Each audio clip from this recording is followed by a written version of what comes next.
Welcome to another Purpose on Purpose podcast, Overcoming Adversity and Creating Resiliency. I'm your host, Dario Herrera, social good entrepreneur.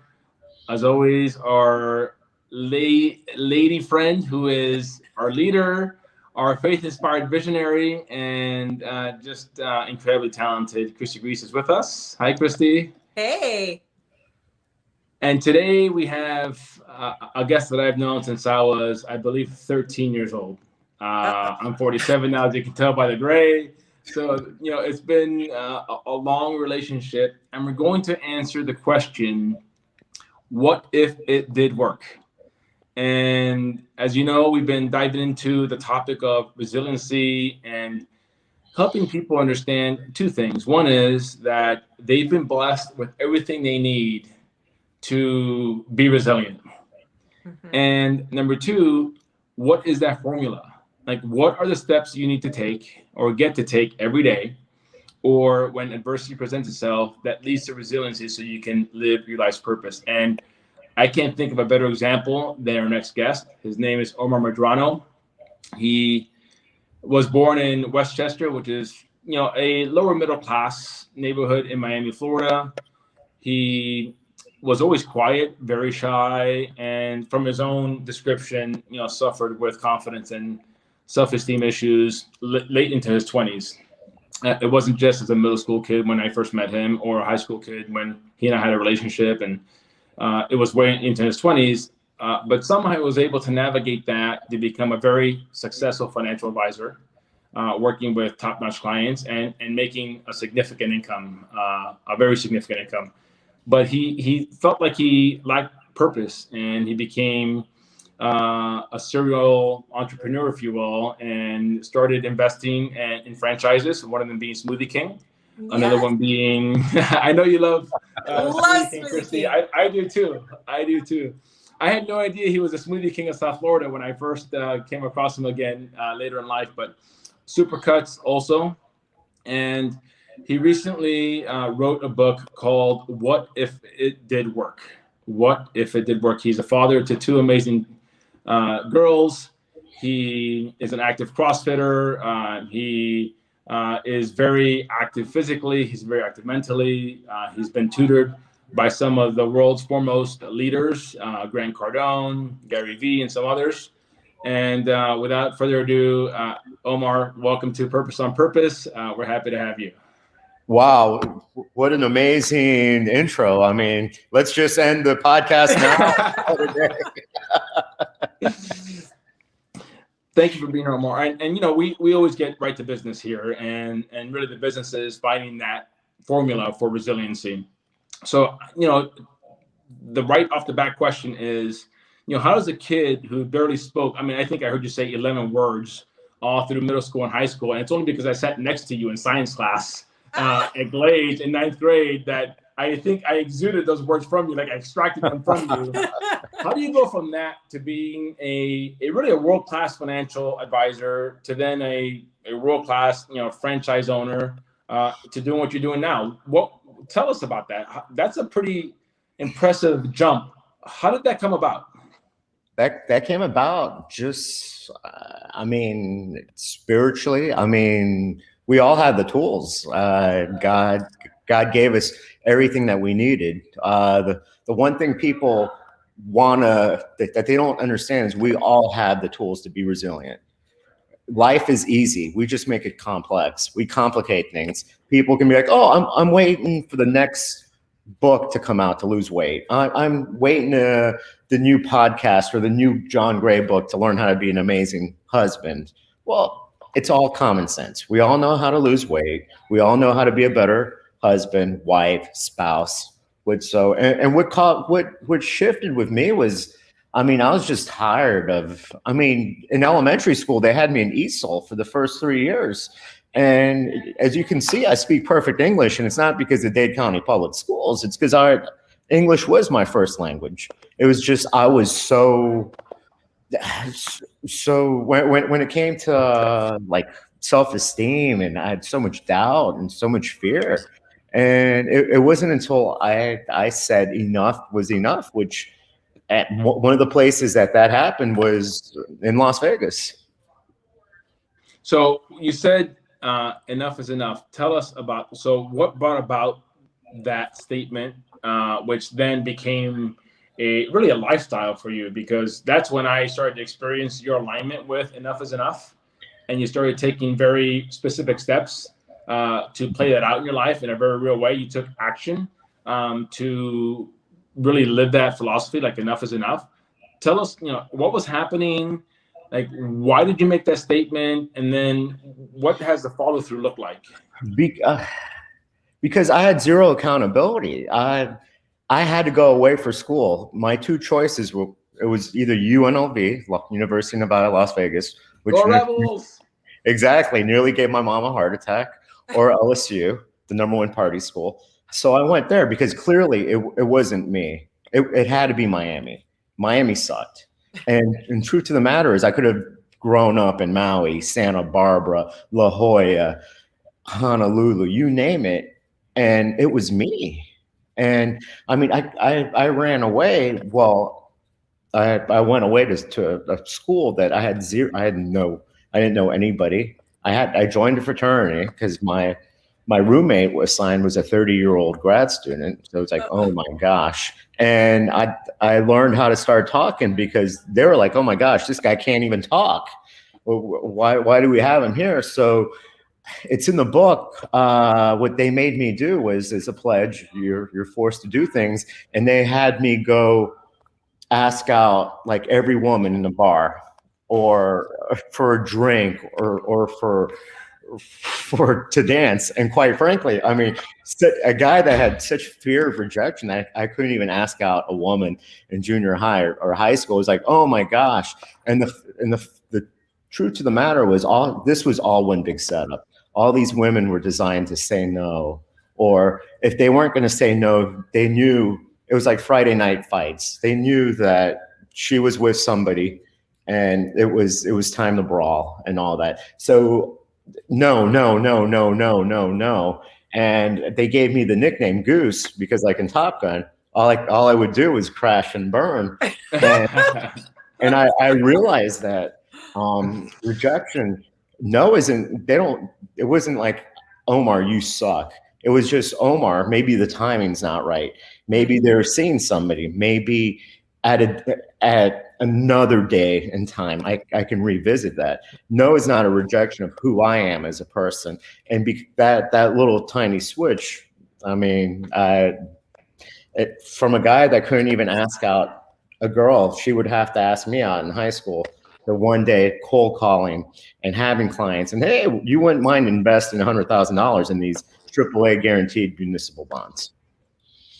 Yeah. Wow, that's awesome. And so how long was that process? And was it an aha moment that you had on your own, or was it other people that you talked with and you kind of worked that?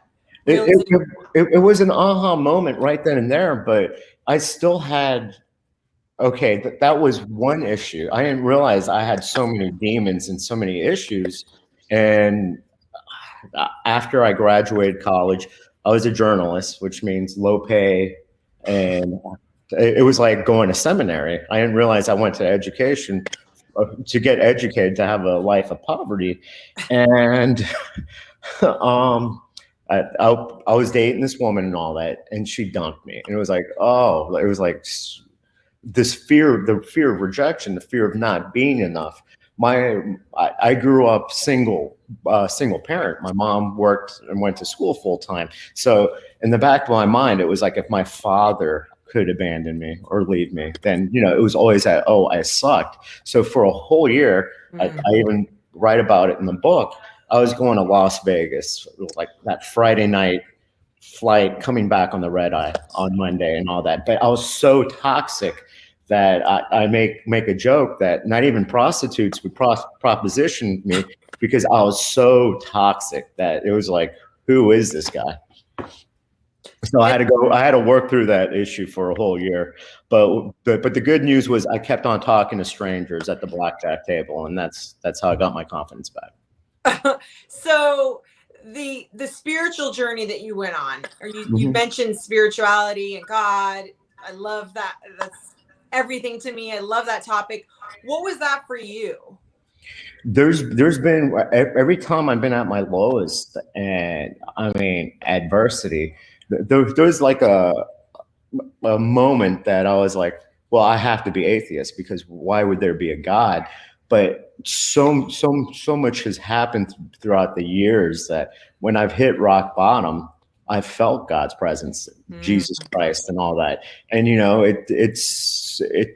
there's, I mean, I can go on and on about just. Here's one example. When my oldest daughter was born, they said, and I wasn't going to church at the time.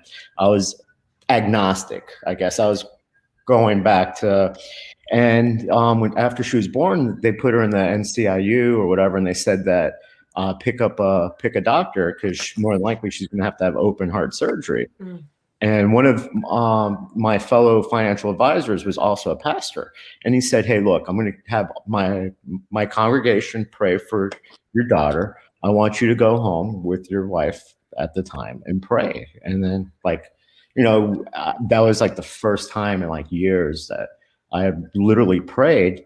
And the next day she was completely healed. Oh, I got chill bumpies. That's amazing. Yeah. And that does something to you inside. And I have a similar story that when that happens, I think you're changed forever. And you realize that when you get to those lowest parts, that first of all, we don't have to wait to have that experience, that we get to, I've seen how in my life, when it is the worst, that is when I've had the closest connection. Exactly. Now I'm working so hard on always having that connection, but it makes you realize that you're worthy and that you're loved that much, that those miracles are being answered for you. Well, we're all made in his image, so why would he make us mediocre? Why would he want to make us just suffer? And it's like, even like, if you have to believe that if your prayer is not answered, it's because it's like what Garth Brooks says, there's sometimes you have to thank God for unanswered prayers, and there's something way much better in store for you. You just have to have the faith, and you have to keep on doing the work. I'm smiling because that's one of my favorite songs. It's one of the, I think, lesser known Garth Brooks songs, but it's one that I've gotten a lot of comfort from in my life. So we've heard that accountability, we heard from you, is one of the main elements of how you were able to create resiliency when life wasn't going exactly the way you wanted it to be going. We also heard accessing a power outside of you, in this particular case for you and Christy and me, God. And last week, though, we heard from someone who went from being a PE teacher, a very unhappy PE teacher, living for the weekend, which I know resonates with you, Omar. And he realized that's not what he wanted. He wanted to live a fuller life. And he rose to the ranks to become one of Tony Robbins' top 6 guys. On stage with Tony Robbins as a top 6 guy when he had been a PE teacher, not too many years before that.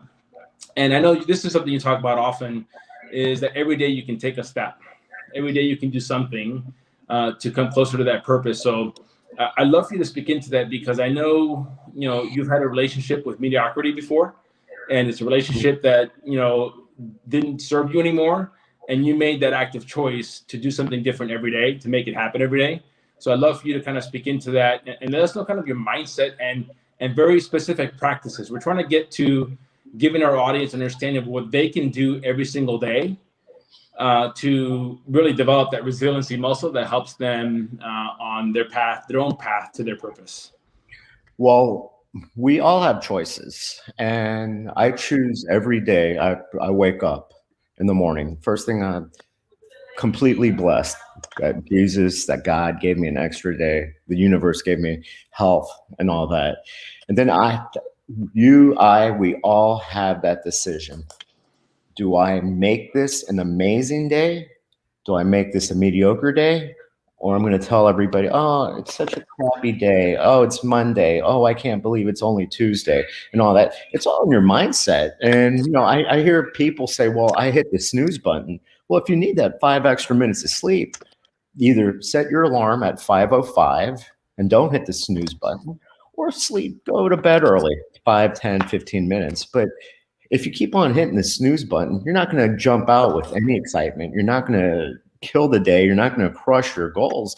And that's the person that lives that life that he's like, oh, I've got 12 more days till my next vacation, or 2 more years until I get an extra week of vacation. Or, oh my gosh, I can't wait till next Friday. It's happy hour. Well, maybe if you suck it up, maybe if you have goals, maybe if you write down what you want, maybe if you're specific with what you want, and maybe if you don't believe that God, the universe, or something like that's going to give it to you because you put it on a poster board, yeah, you have clarity on that. But why don't you come up with a plan on what you want? Be specific. Don't say, I want to lose weight, because you can lose 1 pound. Who cares? If you want to lose 20 pounds, I want to lose 20 pounds by August 15th, 2021. Write that down. Look at that every day. Write it down. And then write down the steps that you're going to do, that you're willing to take, because anything amazing, you're going to have to give something up. You can't be having happy hour every day. You can't be eating processed foods every day and want that 6-pack. It just doesn't work that way. The universe, God, just common sense says, if it's like, hey, I want to be financially free. Well, financially free, if you keep on spending money at the forum shops, you keep on going to Prada, eventually you're going to have nada. And that's this is crazy, because this is almost identical to last week's podcast, Dario. He said the same words about the snooze button. He said you can't hit the snooze button. That was his number one takeaway from how do you start your day off.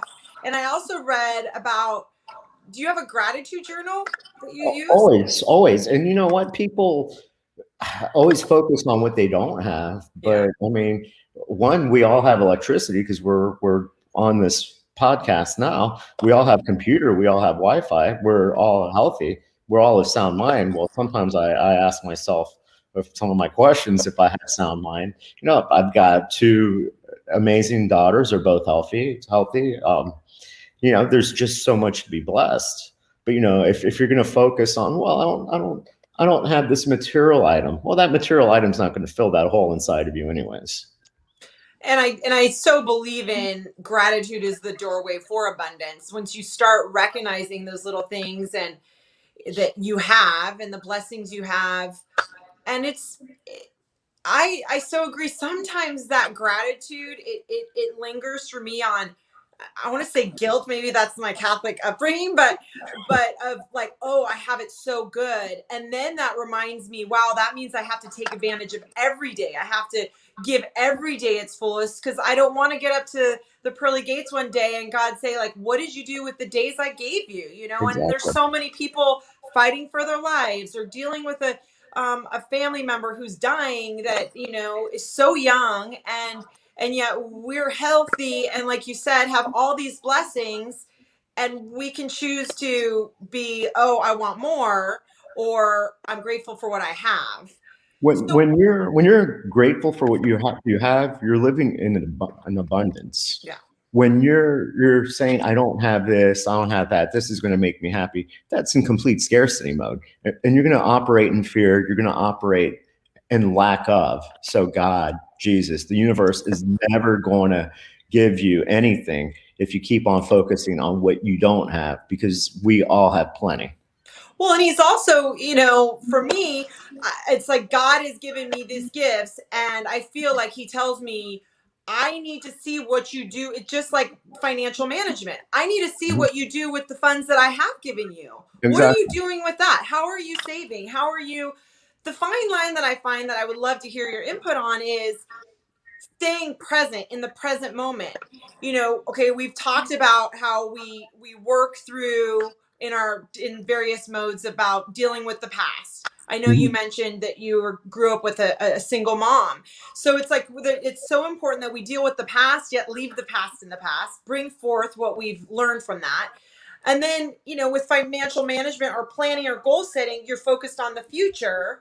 How do you stay present? Because to create a life that is exciting and enjoyable, part of that is goal setting and planning. But sometimes I find myself thinking about the future so much, and my husband reminds me, we're right here, right now. Mhm.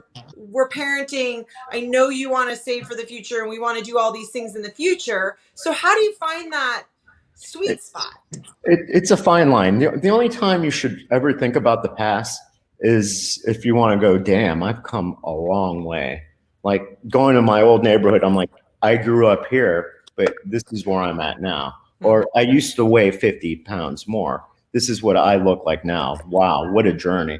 But those that keep on living in the past, oh, I wish I was with my ex-wife, my ex-girlfriend, this and that. That's all in the past. We don't have a time machine. We don't have a DeLorean with the flux capacitor. So we can't hit that. And the past is the past. There's no you'll always be disappointed because we can't relive there. We can't go there. And whether it was an amazing time or it was a horrible time, you're just thinking about it is going to put you Yes. in a bad state. Now, being now in the present, this is all we have is the now. There is no future either because we don't know. I mean, I'm living my dash right now. I'm writing my obituary. I know I was born in July 24th, 1973, but I don't know if today's my last day on earth. I don't know if next week, next year, 50 years. So why am I going to get all twisted and go, well, I hope I have enough for 50 years.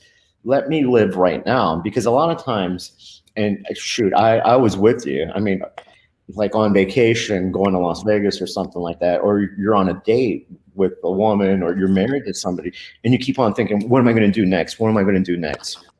Why can't you just sit back, relax, and just be present, be in the moment, just be grateful for that opportunity, that date, that connection. And yeah, future, yes, you write down those goals, but you do what you can right now.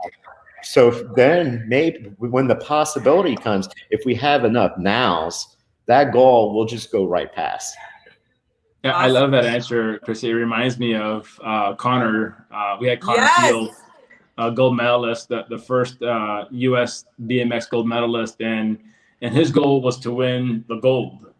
But in order to win the gold, he had to wake up every day at 5 a.m. He had to be at a workout at X amount of, at certain time. He had to eat a certain way. He had to forego Friday nights with his friends. He had to go through a process in the now, in the present. And he admitted, like, very openly, he was a very heavy favorite in a specific race, and he got his ass handed to him. And he got his ass handed to him because he was living in the future, thinking about the celebration, what it's going to feel like when I win, and didn't pay attention to the now and the process of his training, applying what he learned to that particular race. So he was so, focused on the result that he forgot to focus on the present, and it cost him a race that he was heavily favored for. So I really resonate with that, and I want to dive into the particular of this, right? So I know that you have a gratitude practice. We've talked about that, me and you one-on-one. I also know that, you don't basically push a snooze button. So those are two things, right? So gratitude journal, daily gratitude. I know the second piece is when that alarm clock goes off, get your butt out of bed, choose to be excited, choose to tackle whatever you have in front of you. So I get that.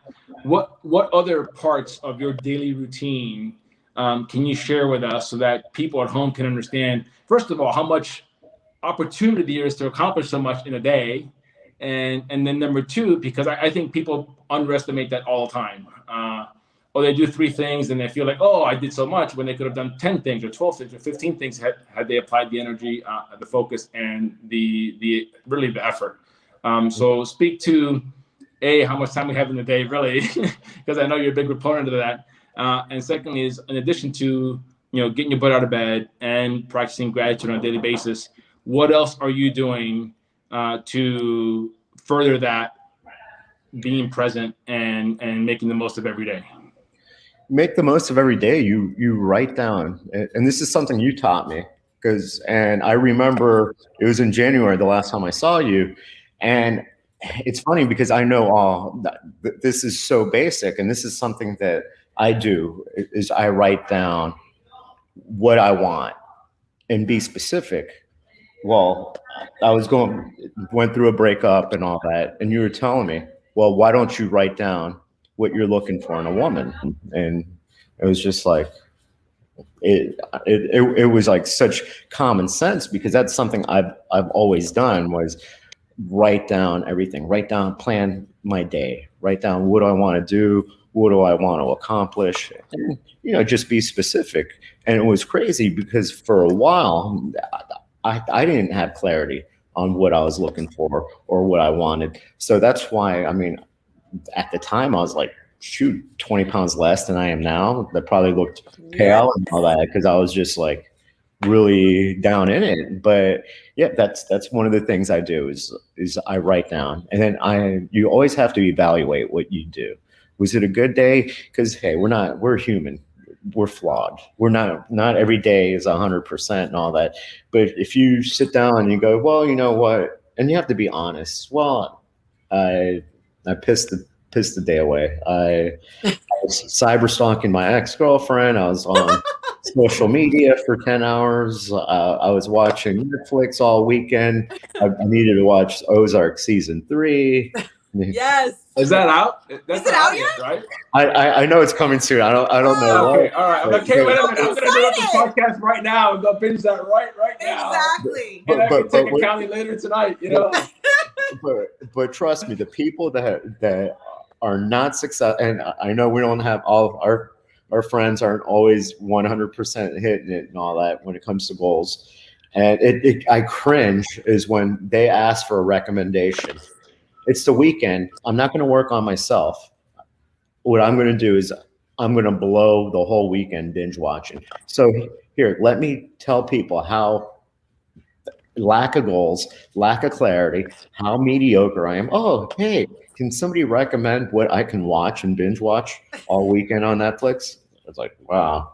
But the same person will never go, hey, you know what? Is there a program that I can buy? Is there a book I can buy that can make me a better husband, that can make me a better investor, that can make me a better Christian, make me a better person? Mm-hmm. Something that will forward me, because every action that we take will either push us towards something or push us away. And I've never heard anybody say, I've had a perfect marriage because I watch the football all day on Sundays, or I stayed home watching TV, watching Netflix. And then these same people will say they don't have time. I don't have time to work out. I don't have time to work on myself. It's like, wow. You know what they say, give a busy person something to do and they'll get it done. Exactly. But because you have to make it a must. If you make something a must, you'll find time. Mm-hmm. If you don't, or the pain of staying the same, what happens is when you finally reach that threshold of pain that you can't, I can't stay here. I can't be eating Ben and Jerry's every night. I can't be eating hot dogs every night. I can't be watching. Once you hit that pain that this hurts, that's when a person will find the motivation, usually saying this enough is enough. And that's the point. I think that's like one of the reasons why Dario and I started this podcast, was to realize you can use your pain as a motivator. It actually, completely, so many amazing blessings, having a connection with God. When it hurts that bad, that's when you need to seek something higher. And I so appreciate what you say about clarity. I think, Dario, that might be the other, clarity or focus might be another part of our equation, because we've heard that. And I think for me, I remember going through life, I loved doing a lot of things. So sports, I did everything, in college, I wanted to study everything. But at some point you do need to narrow your focus. And by writing it down and having that specificity, it really helps you, I think, not only yourself take your actions that you need to take, but then it also allows you to tell God and the universe what it is that you want. Completely. And then when you're in that moment, and let's say you have 10 things on your to-do list today, but somebody comes in front of you that needs your attention, you're able to surrender. Mm-hmm. And for myself, I'm able to surrender and be in the flow of life instead of kind of going against the current. And it is sad to see, there are a lot of people in life that are, to their credit or not so much credit, but just to acknowledge that sometimes I think we just become zombies, you know, and we've heard a lot of guests talk about TV and how you can just veg out. And I think that whatever it is that in the present moment is so painful that it's like take me out of that moment. I don't want to be here, because then I'm gonna have to deal with the reality that I'm not accomplishing or achieving what I'm here on this earth to do. Well, just think, everybody had almost a year that they could have grown, they could have done something when we were on that lockdown. But instead, they're like, oh, wow, I watched The Tiger King. Or, you know, that I remember, oh, I've got so much now, I got so much time and all that. And then now, oh, and you know, it's just blaming Corona on anything. That's zero accountability. All Corona was an amplifier. If you're eating unhealthy, it just amplified. It didn't, people didn't get divorced because of Corona. It just amplified the problems. You were already having the problems. Just like, yeah, I lost 50 pounds during coronavirus. I was gonna say, like, you know? I felt more connected with my family, and yeah, yes, I did binge watch Tiger King. you also didn't watch everything on Netflix. No, and like count down. I mean, listen, the reality is this is the truth. You know, so Christy and I work together with Mickey's Miracles. She's the founder and visionary leader and CEO, and I'm the executive director.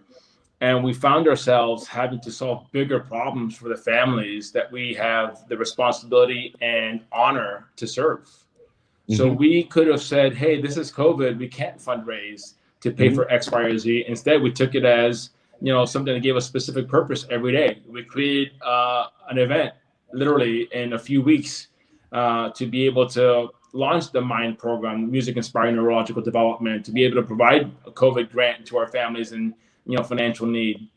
I know I got in the best shape of, you know, my kind of last decade, if you will.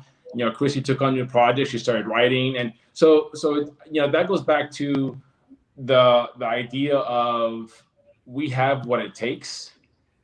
So the question is, are we going to do what it takes to find that purpose, to live that purpose? And one of the things that I love about what you're talking about are these specific things, right?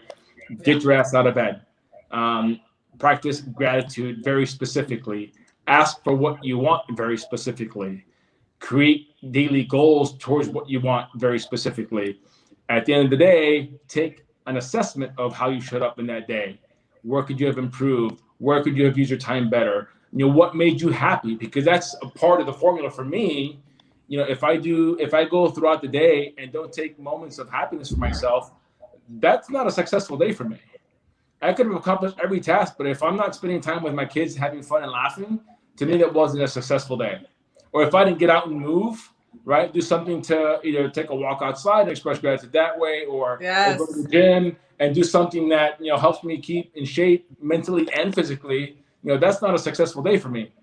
So I love that we're talking about like very specific things that people can incorporate into their daily lives to really live a life, because resiliency isn't something you just summon, you know, it's something you cultivate. Mm-hmm. It's something that you live each and every day through the choices you make.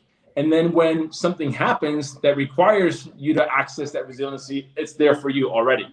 So that's what I love about, you know, these conversations, is they start to reveal some of the habits of people who have shown to be resilient, and you don't just come by it overnight. There's things that you do that you may not realize you're doing every day that cultivate that attitude and feeling of resiliency when shit hits the fan, you know? But the one thing that you guys both have is, and this is something I believe in, is the real meaning of life is to be in service. And you just listed what the two of you were doing during Corona. Well, we're still technically in Corona, but it's to be in service. It's to help others. It's to not do things with the whole sole purpose of what's in it for me. Yeah, and that's a great segue for the book you wrote, because I think that's very you know, service oriented. You know, tell us about A, why you wrote it, B, you know, what it's about, where people can find it, and what can people expect when they pick it up and get into it? This is actually my daughter's copy. My last actual physical copy. Can you hold it up a little bit closer, Omar? Yeah. So for people sure. can get a good look at that cover. I'm going to give you a What shameless if plug it here. did work? What If It Did Work by Omar Medrano. Good title. All right. So tell us about it, dude. Well, I mean, to me, life has always been about being in service. And one of the reasons why I only have about like 30 days left being an entrepreneur and Smoothie King and all that was I couldn't sleep. I had insomnia. And to me, it was because I wasn't living my purpose. God, the universe is saying there's more to it. You talk about being in service and always talk about wanting to help others. Well, the reason why I wrote the book, and it's self-published, it's through Amazon only, Amazon.com, Okay. was because if I wanted to sell millions of books, I would write about 50 Shades or the Lord of the Rings or fiction, because people don't like reality. They want to escape from their reality instead of actually improving their reality. They'd rather live in fantasy. Well, this book's designed for people. I mean, you know it better than anybody. We grew up. We are resilient. My Mr. Morris told me it'd be a cold day in hell when I graduated college, and he was right. It snowed at LSU the day I graduated. And I hope you wrote a letter and told him that. By the way, Mr. Moore is my basketball coach. No, Morris. Oh, Morris. Oh, different Morris. Yeah. Yes, the guy he with said plenty of things to me as well. Glades. Oh, yeah. We gotta send this podcast to him for sure. What's up? He's actually in the acknowledgments. It said, Mr. Morris, it did snow. I love it. And to me, the book is to help people, because so many people are filled with fear. The fear that we get, God didn't put us with fear. The universe didn't put us in fear. Jesus didn't put. What gave us fear was our family, our parents, our friends, our network, because it was to protect us. Don't talk to strangers. Don't do this. Don't open up a business. Don't ask her out. Don't all this. You can't. And so many people have so much regret, and they don't realize that we're writing our own legacies. That we're writing our own obituary. We're living our dash right now. And, so many people are fearful of taking that first step. And the book, it talks a lot about me and all the stuff that I had to overcome. But overall, this is our life. And I do know God made us all to prosper. Like I said, if we're made in his image, I know he was like, well, I want everybody to just live paycheck to paycheck. I want you guys all to live a life filled with pain, filled with regret. One day, be a burden on your kids, live in their basement or in their extra guest bedroom. But that's how people operate, is because they've just given up. And the best time to open a business or the best time to do something for yourself was years ago. Well, hey, we don't have a DeLorean, so what? The best time is right now. That's all we have. Amen to that. Well, Omar, listen, it's always an honor to talk with you. I know, I have had many conversations throughout the years, and, I have experienced you as that shy ninth grader, and now as, a confident, successful, productive dad who really serves the people around him and lives life to its fullest. And I think the nickname you've earned is the vacation CEO. Is that it? What is that nickname you've earned? That's actually my second book. I'm actually in the process of writing it. I also became the COO of Bright Lights Messaging. It's a company that does self-publishing for entrepreneurs and for people that have an amazing story. And the vacation CEO is, you've seen me over the years, 4 or 5 years. I'm really at my locations because I've learned how to scale. I learned how to trust myself. I've learned how to hire correctly, to have the right people in place and have higher standards and to empower them. And the vacation CEO means I'm doing this, while most entrepreneurs, they don't own the business. The business owns them. They're slaves to the business.